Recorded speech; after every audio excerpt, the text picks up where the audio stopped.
Hello friends, स्वागत है आप सबका एक बार फिर से आपके अपने यूट्यूब चैनल में जिसका नाम है टेकराज, जहां हम आप सबको साइंटिफिक इंस्ट्रूमेंट्स और साइंस की फील्ड में आ रही न्यू टेक्नोलॉजी से रिलेटेड इन्फॉर्मेशन देंगे।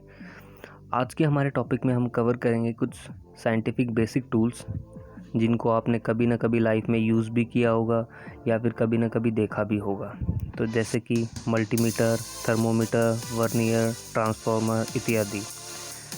तो चलिए शुरू करते हैं। और हाँ दोस्तों, आज की वीडियो बहुत ही इंटरेस्टिंग होने वाली है, तो इसे लास्ट तक ज़रूर देखें। सबसे पहले मल्टीमीटर, ये बहुत कॉमन सा इंस्ट्रूमेंट है जिसे हम बेसिकली रेजिस्टेंस, वोल्टेज या करंट को मेज़र करने के लिए यूज़ करते हैं। इसे दूसरा नाम भी होता है वोल्ट, ओम या मिलीमीटर। मल्टीमीटर को ट्रांजिस्टर आइडेंटिफाई करने के लिए भी यूज़ कर सकते हैं। ट्रांजिस्टर आइडेंटिफिकेशन मतलब पीएनपी कौन सा ट्रांजिस्टर है और एनपीएन ट्रांजिस्टर कौन सा है, तो उसको आइडेंटिफाई करने के लिए भी इसको यूज़ कर सकते हैं। और एक और यूज़ होता है मल्टीमीटर का बेसिकली शॉर्ट सर्किट्स का पता लगाने के लिए। तो इन सब मेज़रमेंट को कैसे करते हैं, यानी कि resistance, current, voltage, short circuit या ट्रांजिस्टर आइडेंटिफिकेशन कैसे करते हैं, इनके लिए हम आपके लिए एक अलग से वीडियो बनाएंगे। तो आप कमेंट करके हमें बताइए ताकि हम अलग से एक वीडियो आपके लिए बना सकें। बेसिकली मल्टीमीटर भी दो टाइप के होते हैं, एनालॉग और डिजिटल। तो एनालॉग और डिजिटल में जो बेसिक डिफरेंस होता है वो बेसिकली एक स्क्रीन का ही होता है।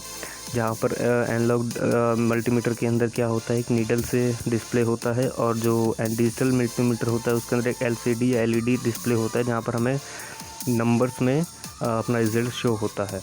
और भी डिफरेंस हो सकते हैं, जैसे कि precision, accuracy basically digital multimeter की हाई होती है। अब हम आगे बढ़ते हैं दोस्तों एनीमोमीटर के ऊपर। एनीमोमीटर बेसिकली एक वो डिवाइस है जिससे हम हवा की गति, दिशा का पता लगा सकते हैं। जो ज़्यादातर एनीमोमीटर्स होते हैं वो बेसिकली 3 या 4 कप्स होते हैं, जो कि एक हॉरिजॉन्टल आर्म के ऊपर लगे होते हैं। वो आर्म एक वर्टिकल रॉड से कनेक्टेड होती है। जैसे जैसे हवा बढ़ती या हवा घटती है, यानी कि हवा की गति बढ़ती या घटती है, तो वह कप्स रोटेट करते हैं, जिसकी वजह से वर्टिकल आर्म रोटेट होती है। और जितने नंबर ऑफ रोटेशंस होते हैं उनको काउंट किया जाता है और उनको क्या किया जाता है, स्पीड में कन्वर्ट किया जाता है। ये बेसिकली वेदर स्टेशंस यानी कि मौसम केंद्र में यूज़ होती है।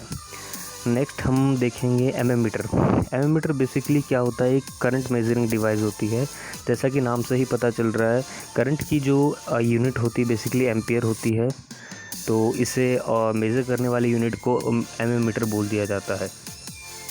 दोस्तों, इसका वर्किंग प्रिंसिपल जो है वो डिपेंड होता है रेजिस्टेंस के ऊपर as well as inductive reactance के ऊपर। यदि आप इंडक्टिव रिएक्टेंस के बारे में और जानना चाहते हैं तो हमें कमेंट करके बताएं, ताकि हम इसके लिए एक अलग से वीडियो आपके लिए बना सकें। आइडियली जो एमएमीटर होता है उसके अंदर इम्पीडेंस ज़ीरो होता है, और इसी की वजह से पावर लॉसेस भी ज़ीरो होते हैं। तो जो हल्का से हल्का करंट होता है उसको भी ये मेज़र कर सकता है। इसी वजह से इसका प्रिसीजन भी बहुत हाई होता है। दो तरीके के एमीटर कॉन्फ़िगरेशंस होते हैं, सीरीज़ कॉन्फ़िगरेशन, एक शंट कॉन्फ़िगरेशन। जब करंट का लेवल लो हो या फिर वैल्यू लो हो तो सीरीज़ कॉन्फ़िगरेशन का यूज़ होता है, और जब करंट का लेवल हाई हो या फिर बोल सकते हैं वैल्यू हाई हो, तो हम शंट कॉन्फ़िगरेशन का यूज़ करते हैं। बेसिकली शंट कॉन्फ़िगरेशन के अंदर क्या होता है, एक रेजिस्टेंस होता है जो कि हाई करंट से बचने के लिए यूज़ किया जाता है। सीरीज़ और शंट में कंफ्यूज होने की ज़रूरत है नहीं, क्योंकि बेसिकली सीरीज़ और शंट यहाँ पर एक कॉन्फ़िगरेशन की बात हो रही है। जब भी आप एमीटर को लगाएंगे किसी सर्किट के अंदर, तो वो आपको सीरीज़ में ही लगाना है। नेक्स्ट हम पढ़ते हैं ऑडियोमीटर के ऊपर। ऑडियोमीटर बेसिकली दोस्तों क्या होता है, सुनने की क्षमता को टेस्ट करने का इंस्ट्रूमेंट होता है। बेसिकली एक जो इंसान होता है उसकी जो सुनने की क्षमता होती है वो 20 हर्ट्ज़ से 20,000 हर्ट्ज़ तक होती है, लेकिन जो आदमी या इंसान जो एक बोल सकता है उसकी जो कैपेसिटी होती है वो बेसिकली 500 हर्ट्ज़ से 3000 हर्ट्ज़ तक ही होती है। डॉक्टर्स इसका यूज़ बेसिकली जो हमारे कान होते हैं उनको ठीक करने के लिए या फिर उनको टेस्ट करने के लिए यूज़ करते हैं। नेक्स्ट हमारा जो टॉपिक है दोस्तों वो है ट्रांसफार्मर। ट्रांसफार्मर एक साइंटिफिक यानी कि एक स्टैटिक डिवाइस है। जो स्टैटिक मतलब क्या होता है दोस्तों, जिसके अंदर कोई मूविंग पार्ट ना हो। तो ट्रांसफार्मर के अंदर भी कोई मूविंग पार्ट नहीं है। ट्रांसफार्मर बेसिकली इलेक्ट्रिकल एनर्जी को ट्रांसफ़र करता है दो सर्किट्स के बीच में।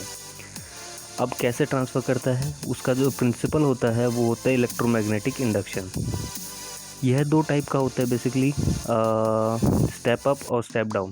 जैसा कि नाम से ही पता चल रहा है, जब वोल्टेज इंक्रीज़ करनी हो तब उसे स्टेप अप कहते हैं, और जब वोल्टेज डाउन करनी हो तो उसे स्टेप डाउन कहते हैं।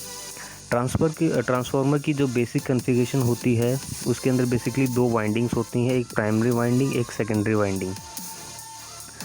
अब प्राइमरी वाइंडिंग के अंदर जब एसी करंट अप्लाई होता है तो वहाँ पर फ्लक्स जनरेट होता है, और जब उसके साथ अगर कोई सेकेंडरी वाइंडिंग या फिर कोई दूसरी कॉइल उसके कांटेक्ट में ना लगा के उसके पास लगाई जाए तो वही सेम फ्लक्स दूसरी वाइंडिंग में भी जनरेट हो जाता है ड्यू टू म्यूचुअल इंडक्शन, और इसकी वजह से वहाँ पर भी फ्लक्स जनरेट हो जाता है, और वहाँ पर जो आउटपुट है वहाँ पर हम करंट ड्रॉ कर सकते हैं।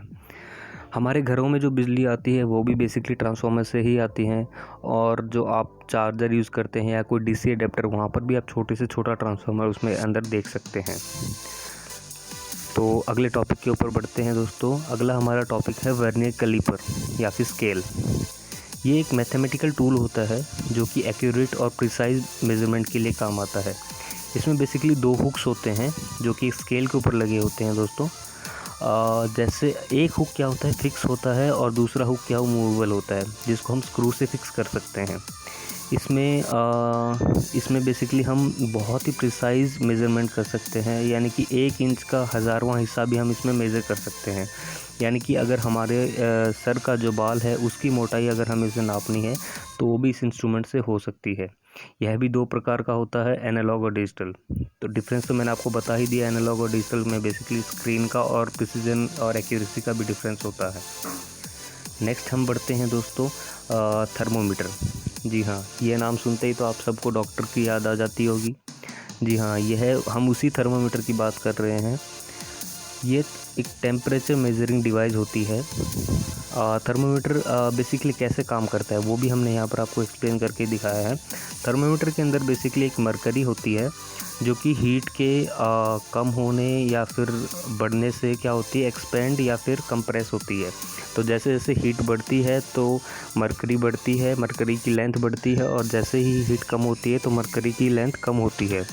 तो इसकी वजह से टेम्परेचर का पता लगाया जा सकता है। डॉक्टर्स बेसिकली जो थर्मोमीटर होते हैं उससे हमारी बॉडी का टेम्परेचर को मेज़र करने के काम लेते हैं।